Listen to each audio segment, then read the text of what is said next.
It was the early 1980s. My family had moved to a town called Manjimup in the southwest of Western Australia. Now, Manjimup's this country town that's set near the forest of the southwest. It's a much cooler environment to what I was used to in the previous town of Karratha. And we'd only been there for about a year, and I was finding it hard to establish friendships, but I eventually built up a friendship with about 4 or 5 young teenage boys in the high school, and we started to knock around a bit, ride our bikes and form a bit of a gang. So I was feeling a bit happier after a year because we'd established a couple of friendships.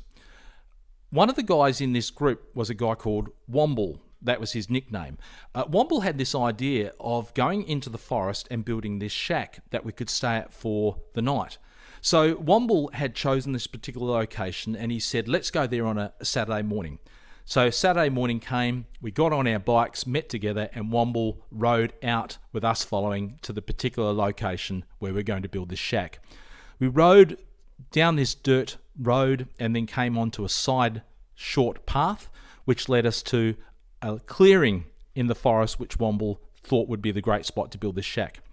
Put our bikes down the clearing, but I couldn't see anywhere in this clearing any resources that we could use to build this shack. Womble then revealed where the resources were, and he took us on a short little walk through a part of the forest where it stopped at this wire fence. And behind the wire fence was a timber mill. And you could see lining up alongside the wire fence all these beautiful planks of wood that had been stacked up, all pre-cut, ready to be used. And Womble led us along the fence, and sure enough, there was a hole in the fence that was big enough for teenage boys to crawl through and start getting planks one at a time. And that's exactly what happened. We grabbed a plank each, high quality timber, jarrah, marry, when we started to drag these planks under this hole and take it back to the clearing. Well, whatever view I had up until that point of just getting this shack with a tin shed and these logs had gone out the window, because the first thing we started to put down were jarrah floorboards. We knocked those down on the ground while the other guys began to work on pine furniture. So the bar had gone through the roof. We were living it up. Yet, every one of us knew we were doing something wrong. Illegal. And I think to this day, why did I not speak up and say, this is wrong?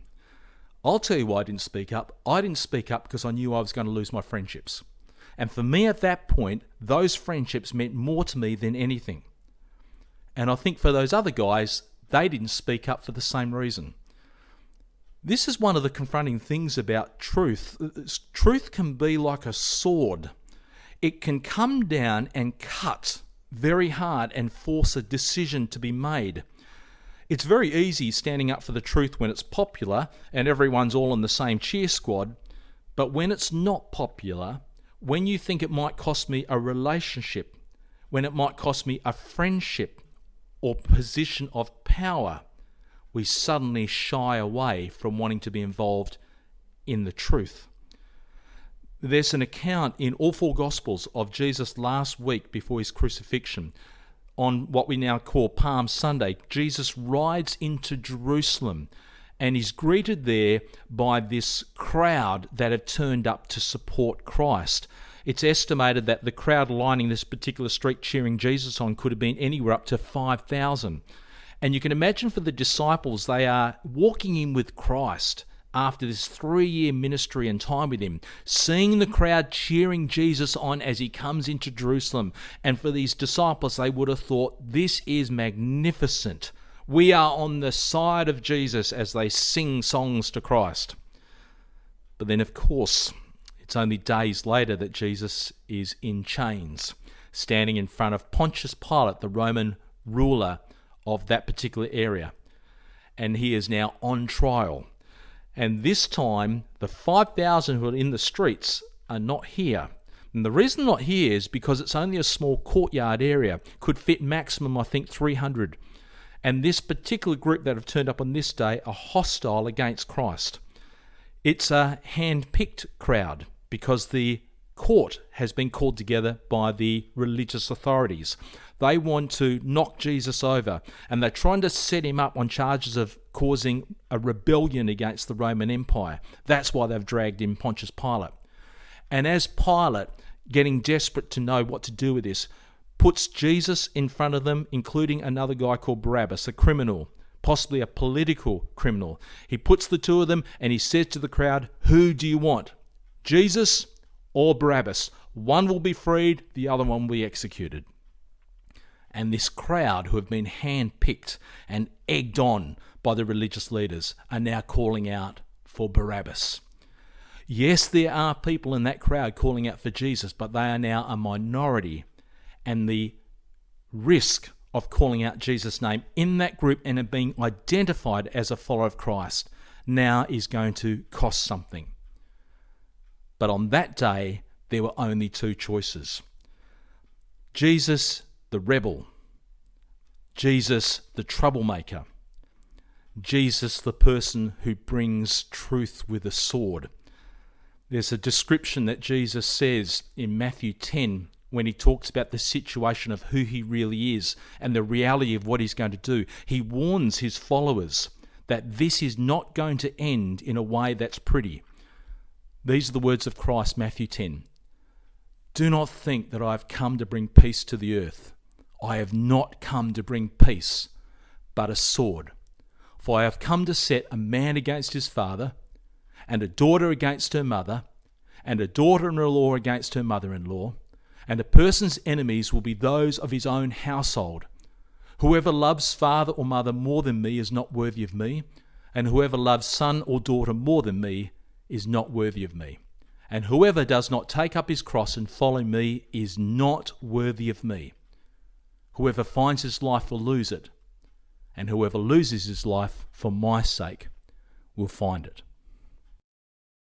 Those words of Jesus would have been so confronting for the disciples to hear. It sounds like Jesus is about to kick off a rebellion, but Jesus is not trying to start a rebellion at all. Instead, he's trying to end a rebellion. It's almost as if Jesus is a king who owns a land, and in this particular land there are the people there who have now rebelled against the king. They've taken up arms. The king, wanting to reconcile with these people, doesn't turn up with an army or threats of violence. He rides actually up to them on his own. And as he stands before the rebels, he says to them, "I want to offer you reconciliation and peace. I want to offer you freedom. Come back to me. There will be no retributions whatsoever. Let me be your king again." And the rebels stand there looking at the king. And you would think it would be an easy decision to go back to the king.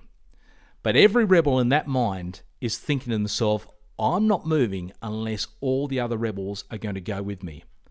Because no one wants to be seen as a coward, and no one wants to stand next to the king alone. We all want to move with the crowd. And this is why Jesus warns that to actually choose him means there is going to be a cost of relationships. If you look at all the lists of potential tension that Jesus gives here, he doesn't talk about political tension or talks about there will be wars with other nations. No, all the tensions within family relationships. Mother, father, son, daughter, mother-in-law, daughter-in-law, because it is within families that the sword of truth is often deeply confronting. I've worked in chaplaincy for long enough to know that when there are cases of abuse going on with the family, when these cases come to light, the truth is many family members have known about that for years, but they have kept quiet because it's within family that the sword of truth is often buried. But Jesus says to follow him means the willingness to have that sword of truth emerge even within your own family. And Jesus says the reason it's important to make the decision is because one day he is coming back as a king. But this time when he comes back, he's coming back with power and authority. And he will come in a way where every person on this world will see him and they will realize that he is the king. Every knee is going to bow and every tongue is going to confess that Jesus is Lord. But on that day, the king is going to separate people into two groups. One, Jesus says, will be called the goats, and the other will be called the sheep. The goats are those who have rejected his lordship. Maybe they've rejected Jesus aggressively. Maybe they've done that with contempt. Or maybe it's been a passive rejection. They don't want his rule in their life. Not for me. They're not really interested. Or maybe they've gone down the conspiracy line saying, well, I think the Bible's been made up and I don't think Jesus is real, or whatever it is. It's all on one side. But on the other side are those who have accepted Christ, accepted his rule. Yes, they may still have their own baggage in life, may still have their own insecurities, may still have their own fears, but whatever it is, they have still come under the banner of the King. And the King has promised these people that he will take them one day, when their life is over here, into a new kingdom he has prepared for them. And they will live in eternal peace under his rule and with each other. But the main thing is, there's only two groups. And the only thing that stands between them both is a sword.